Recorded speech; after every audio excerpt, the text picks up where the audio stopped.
No livro de Hebreus, no capítulo 6, no verso 1, diz assim: Por isso, deixando já os primeiros ensinamentos acerca de Cristo, prossigamos em busca de maturidade, sem lançar outra vez o fundamento de arrependimento de obras mortas, da fé em Deus. Fé é conhecimento, tá? Então você vê, fé é conhecimento. Para você ter fé, você tem que conhecer aquilo que você está crendo. Você tem que saber se é verídico ou não. Então a gente sabe assim, ó, na promessa de Deus de Hebreus, no capítulo 6, 13, diz: Pois quando Deus fez a promessa a Abraão, não tendo outro maior por quem jurar, jurou por si mesmo, dizendo: Certamente abençoar-te-ei com abundância e te multiplicarei grandemente. E assim, tendo esperado com longanimidade, alcançou a promessa. Porque os homens certamente juram por alguém maior que eles. E o juramento anteposto para a confirmação é para eles o fim de toda contenda.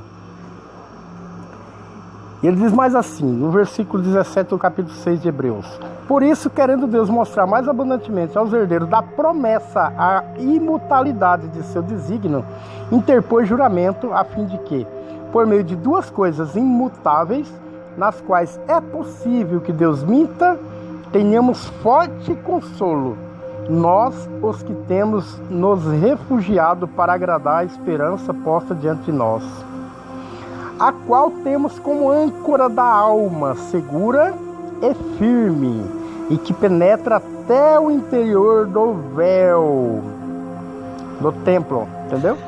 Onde Jesus, como precursor, entrou por nós, feito para sempre sumo sacerdote segundo a ordem de Melquisedeque.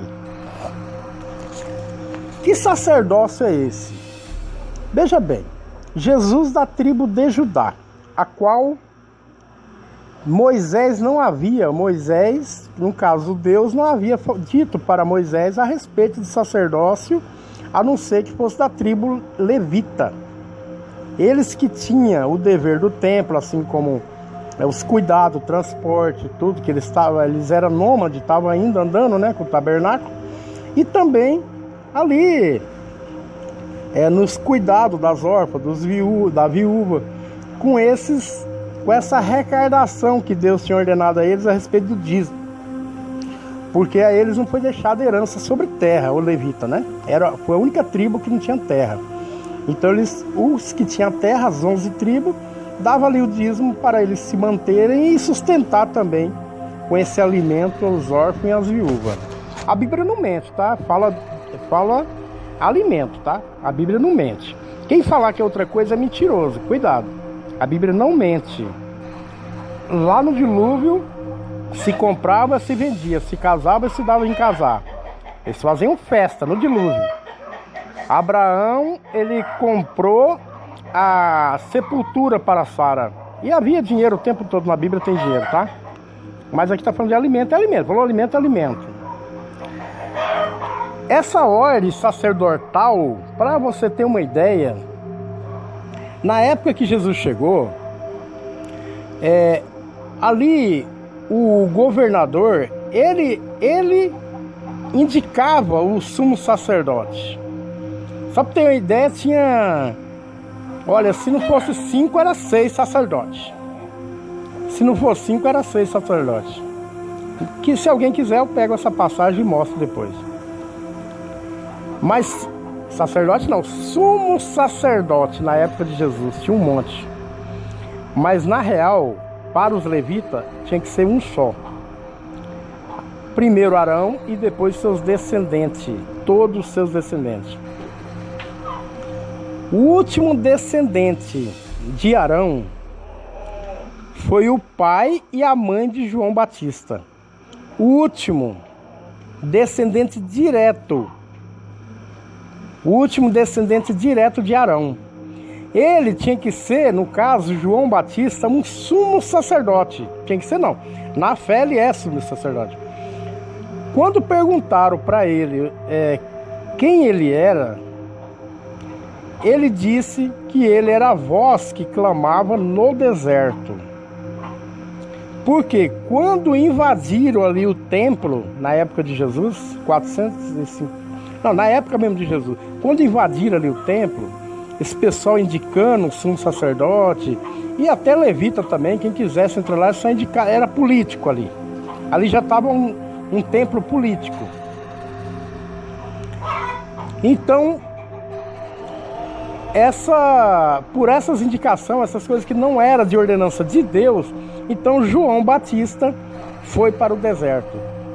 Como ele, sumo sacerdote, ele deveria comer os pães da propiciação, que esse era o alimento ali do sumo sacerdote, como ele não poderia comer um outro alimento, então no deserto ele comia apenas mel e gafanhoto. Ok? Jesus, ele era filho de Maria. Maria é prima de Isabel, mãe de João Batista. Ok? Isabel, ela vem da tribo de Levi e da linhagem de Arão. Da linhagem de Arão. Sendo assim, Maria, ela é uma levita da linhagem de Arão. Porque eles são da mesma linhagem, da mesma família. E José do Egito, José do Egito não, José, pai de Jesus. José, pai de Jesus, ele é da tribo de Judá. Da tribo de Judá. Então, no caso de José, pai de Jesus, se houvesse continuidade ao reinado ali dos hebreus, José, pai de Jesus, tinha que ser um rei. Pela linhagem, ele ia ser um rei. O rei de Israel.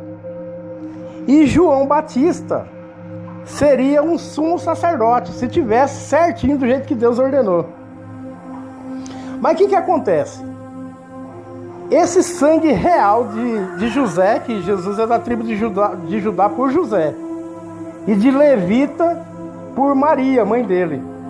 Agora, com esses dois sangue ali, um de Judá, com sangue azul, como diz, né? Ele seria, né, um rei. E com o sangue de Maria vem Jesus. Agora Jesus, ele vem com o sangue das duas tribos, as duas principais tribos, a qual herdaria os reinos e qual herdaria o sacerdócio. Jesus vai ao encontro de João Batista, que no caso ali ele é um sumo sacerdote perante Deus. Portanto, ele não comia comida normal, ele tinha que comer apenas o pão da propiciação. Como o tabernáculo, como ali o templo havia sido invadido por questão política, então ele teve que clamar no deserto, ali a voz de Deus. Deus que falava com o sumo sacerdote.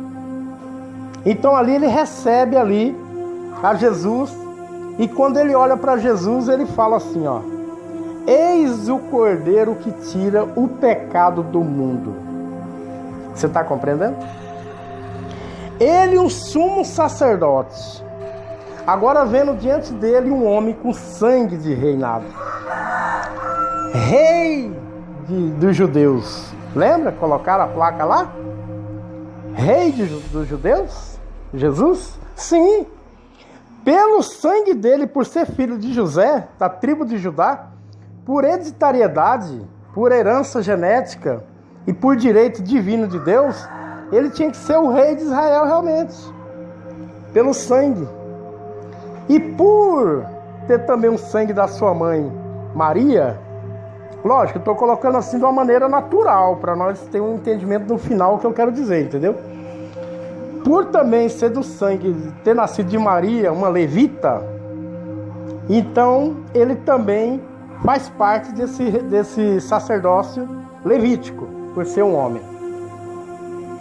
Então ali está um homem de frente com João Batista, com dois sangues, duas tipagens na linhagem, entende? Não de sangue. Você sabe que José adotou Jesus. Nós sabemos toda essa história. Estou colocando para nós entendermos o sacerdócio de Jesus. Paz e graça.